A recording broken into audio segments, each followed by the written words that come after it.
Hello बच्चों, तो आज हम लोग स्टार्ट करने वाले अस्थि धातु। अस्थि धातु की व्युत्पत्ति जो हुई, मतलब इसकी उत्पत्ति कैसे हुई है। अस धातु में किथित प्रत्यय लगाने से इसकी उत्पत्ति हुई है, शब्द कल्प के अनुसार। ठीक है, इसका अर्थ होता है हड्डी। नॉर्मली अस्थि का अर्थ होता है हड्डी। ठीक है, अश्यते क्षिप्यते इति अस्थि, ये इसकी निरुक्ति है। जिससे फेंका जाए वह अस्थि है। मृत्यु होने के उपरांत दहन कर्म के पश्चात अस्थि अवशिष्ट रहने पर जल में प्रभावित की जाती है, इसलिए इसे अस्थि कहा जाता है। मतलब जलाने के बाद भी जो ना जले उसे अस्थि कहा जाता है। जैसे आदमी अगर जलाया जाता है तो उसके बाद कुछ अवशेष बचता है, हड्डियाँ वगैरह बचती हैं, जिन्हें जल में हम लोग प्रवाहित करते हैं, तो उसे क्या कहते हैं, अस्थि। जिसे फेंका जाए, मतलब नॉर्मली हड्डियों को फेंक दिया जाता है, वह अस्थि है। ठीक है, शरीरस्थ कठिनतम धातु अस्थि इति नाम, यानी कि डलहर ने कहा है शरीर की कठिनतम धातु को अस्थि कहते हैं। मतलब शरीर की जो सबसे कठिन धातु है उसे अस्थि कहा जाता है। ठीक है, पर्याय है इसके किंकस कुल्याम अस्थि, यानी कि किंकस है, कुल्य है, अस्थिक है, मेदो तेज है, अस्थिकंद है, मज्जाकृत है इत्यादि। ठीक है, इसमें सबसे ज़्यादा जो इम्पोर्टेंट है वो मज्जाकृत।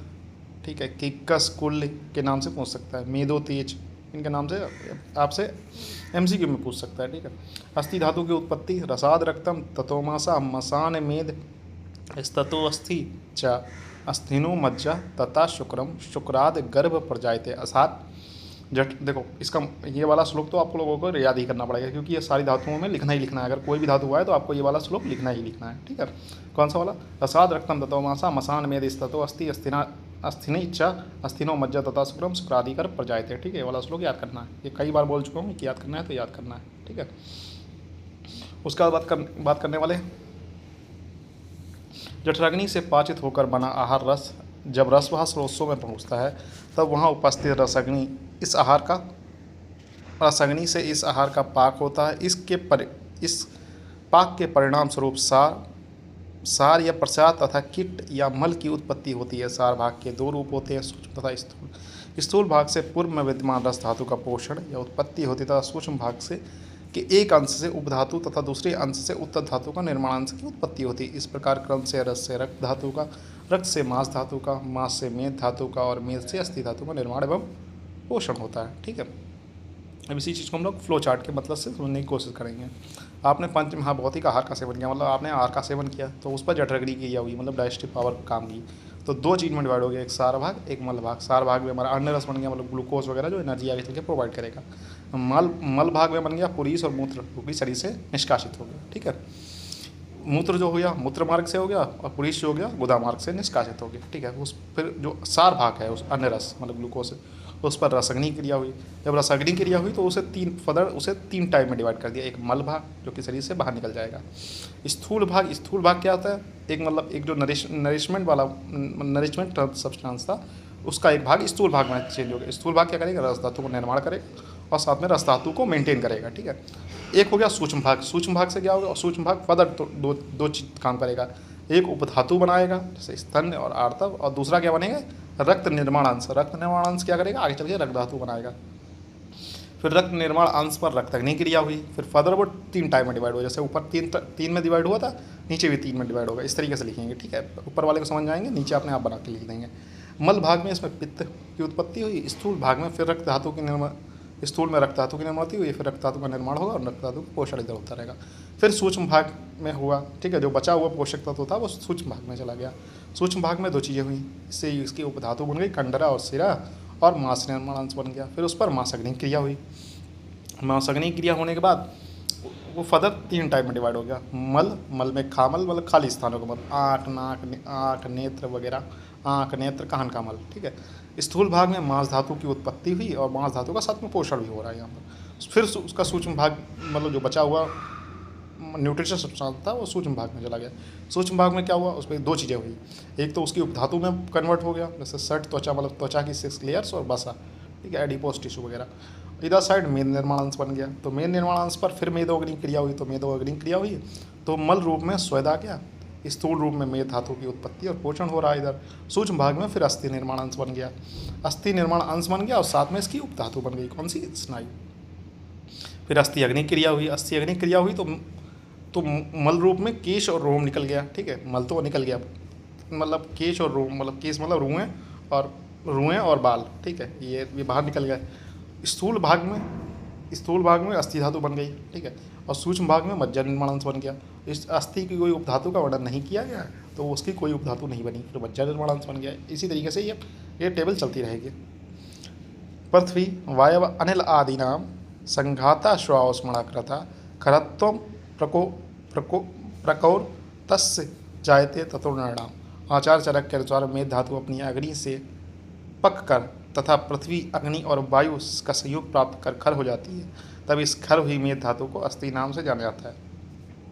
तो ये श्लोक ऐसा सच इंपॉर्टेंट नहीं है, आप इसकी हिंदी याद कर लेंगे काफ़ी काम चल जाएगा, ठीक है।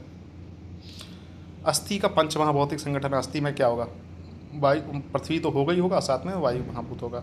आचार्य चक्रपाणी ने अस्थि में पृथ्वी और वायु महाभूत की प्रधानता बताई है। डल्हड़ ने अस्थि में पृथ्वी वायु के साथ तेज महाभूत की प्रधानता बताई है, ठीक है। जब आप वो रचना शरीर में पढ़ेंगे वहाँ पर अस्थि में पाँचों महाभूत किस तरीके से रहते हैं उसके बारे में डिस्क्रिप्शन दिया गया है, ठीक है। अस्थियों की संख्या एवं प्रकार, तो किस आचार्य ने कितनी संख्या बताई है। सबसे पहले हमारा जो अभी रिसेंट वाला है, देखो सबसे पहले चरक आए, तो चरक सबसे पहले आए हैं तो उन्होंने सबसे ज़्यादा बताई है। उसके बाद सुश्रुत ने थोड़ी कम की है, अब उसके बाद मॉडर्न आया, मॉडर्न ने और भी कम की। इस तरीके से याद रखेंगे। तो आचार्य चरक ने अस्थियों की संख्या 360 बताई, जिसमें दंत उलूखल और नखों की भी गिनती की है। शाखा में 128, कोष्ठ में 140 और ऊर्ध्वगत में 92, ठीक है, होते हैं। आचार्य सुश्रुत ने अस्थियों की संख्या 300 बताई है, शाखा में 120, कोष्ठ में 117 तथा ऊर्ध्वजतु मतलब क्लेविकल के ऊपर 63, ठीक है। इन्होंने 300 बताई, उन्होंने 360 बताई है। तो पहले कौन आया, आचार्य चरक आए हैं, तो आचार्य चरक ने 360 बताई, इस तरीके से याद रखेंगे। उसके बाद कौन आया, आचार्य सुश्रुत आए, उनका काल बाद में है तो उन्होंने कम की हैं। फिर आया आधुनिक मतलब मॉडर्न आया, तो मॉडर्न ने और भी कम कर दी, 206 बताई हैं। आधुनिक मत अनुसार 206 अस्थियाँ होती हैं, शाखा में 120, कोष्ठ में 50 तथा ऊर्ध्वगत में 36 होती है, ठीक है।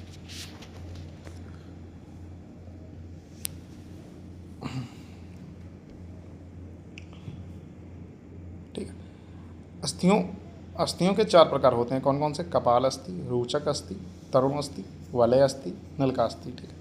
अस्थियों की मल की बात करेंगे तो अस्थियों में कौन कौन सा मल होता है, श्यात किष्ट केश लोमो अस्थिनो यानी कि केश और रोम इसके मल मैंने वहीं बता दिए थे। अस्थियों के अस्थि देह धारणम मज्जम पुष्टिम च, मतलब अस्थि कार्य क्या, अस्थि देह का धारण करती है, मतलब स्केलेटल सिस्टम क्या करता है, फ्रेमवर्क मतलब पूरी हमारा शरीर जो खड़ा है वो अस्थियों की मदद से करा है। जैसे बिल्डिंग अगर कोई भी खड़ी होती है वो सरियों की मदद से खड़ी होती है, सरियाँ और ईंटें वगैरह, वही काम हमारे शरीर में। जैसे कोई भी बिल्डिंग आपको खड़ी करनी है तो उसकी मजबूती के लिए क्या उसमें सरिया डालते हैं, उसी प्रकार हमारा शरीर भी खड़ा रहे इसलिए उसके अंदर अस्थियाँ हैं। शरीर का धारण मतलब शरीर को धारण करती है, एक तरीके से शरीर को मेंटेन करती है, प्रॉपर शेप वगैरह, तथा मज्जा धातु का पोषण करती है, साथ में मज्जा धातु का पोषण भी कर रही है। अस्थि धारणम, ऐसा आचार्य भागवत का कहना। आचार्य भागवत ने अस्थि धातु का कर्म शरीर का धारण करना बताया। मैंने कहा किस तरीके से धारण करता है, यही बता दिया आपको। अस्थि व स्रोतस, अस्थि वह नाम स्रोत्सना मेदो मूलम जंगनम च, यानी कि जंगनम च। आचार्य चरक ने अस्थि व स्रोतस का मूल मेद और जंगन प्रदेश को माना है। आचार्य सुश्रुत ने अस्थि व स्रोतस नहीं माना है, ठीक है। सुश्रुत ने अस्थि व स्रोतस नहीं माना, ये चीज़ इंपॉर्टेंट है, ठीक है।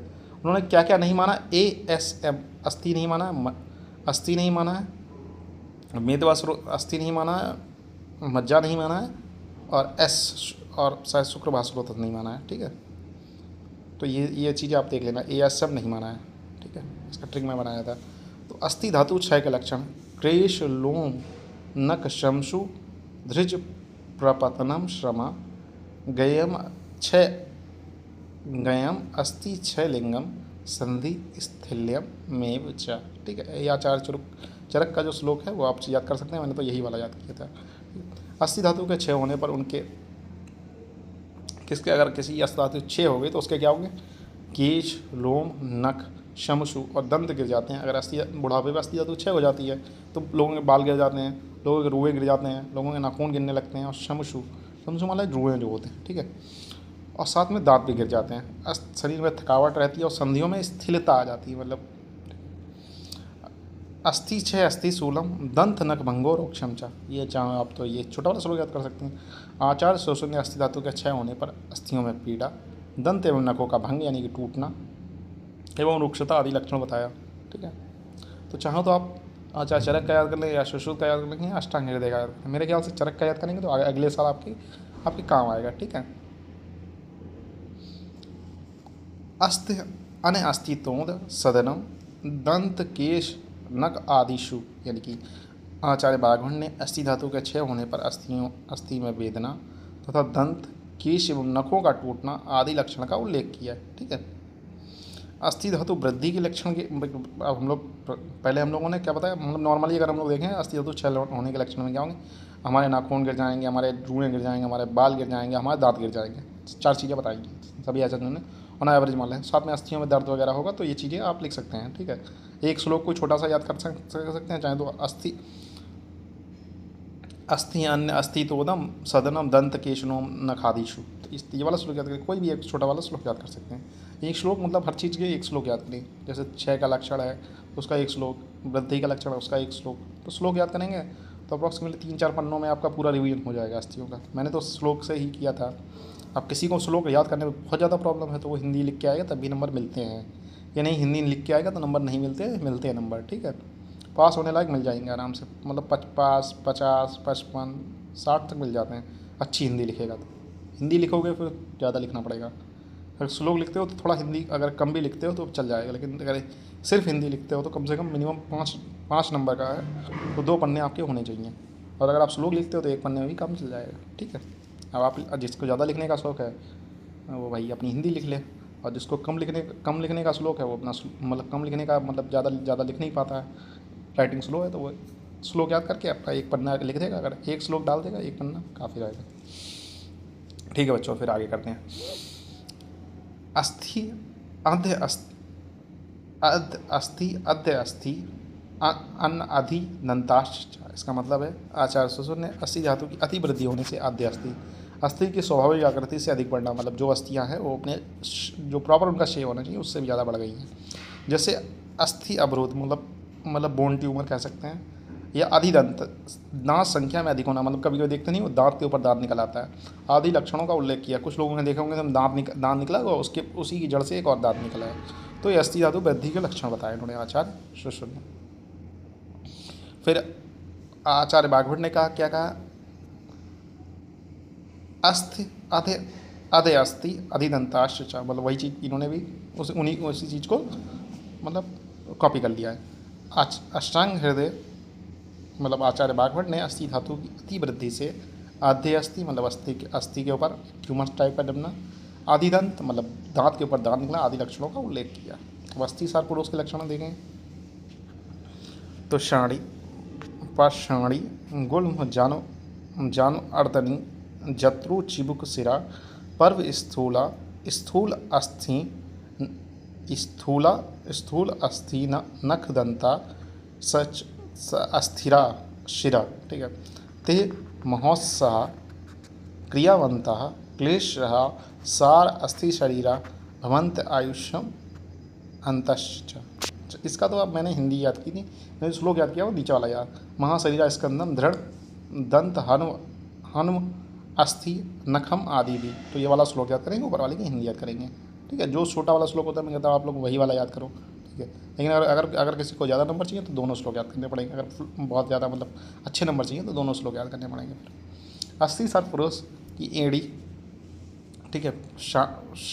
पाषाणी मतलब हो गया एड़ी, गुल्फ मतलब गुल्फ हो गया, जन्म मतलब जानू हो गया, अर्तनी मतलब अर्तनी हो गया, जत्रु हो गया, जत्रु मतलब फ्लैविकल, चिबुक हो गया, सिर हो गया, पर्व हो गया मतलब अस्थियों के एंड्स हो गए, तथा अस्थियाँ नख दंत स्थूल होते हैं, मतलब नाक और दांतों बड़े बड़े होते हैं, नाक और दांत बड़े बड़े होते हैं, ठीक है।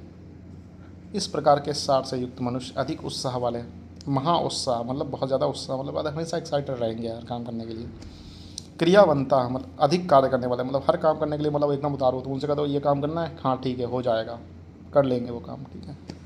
क्लेश को सहने वाला है, अगर कोई भी टेंशन वगैरह आती है, बहुत लोग होते हैं टेंशन में बहुत ज़्यादा हाइपर हो जाते हैं कि क्या करेंगे, ये लोग ठीक है मतलब चिल रहते हैं।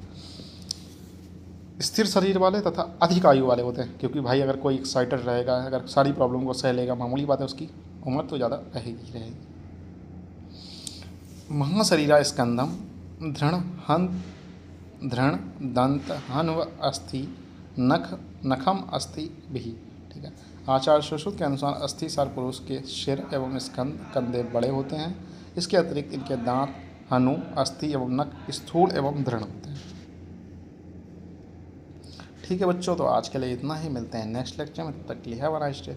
पढ़ते रहें, मस्त रहें। ठीक है, कोई समस्या हो तो पूछ सकते हैं।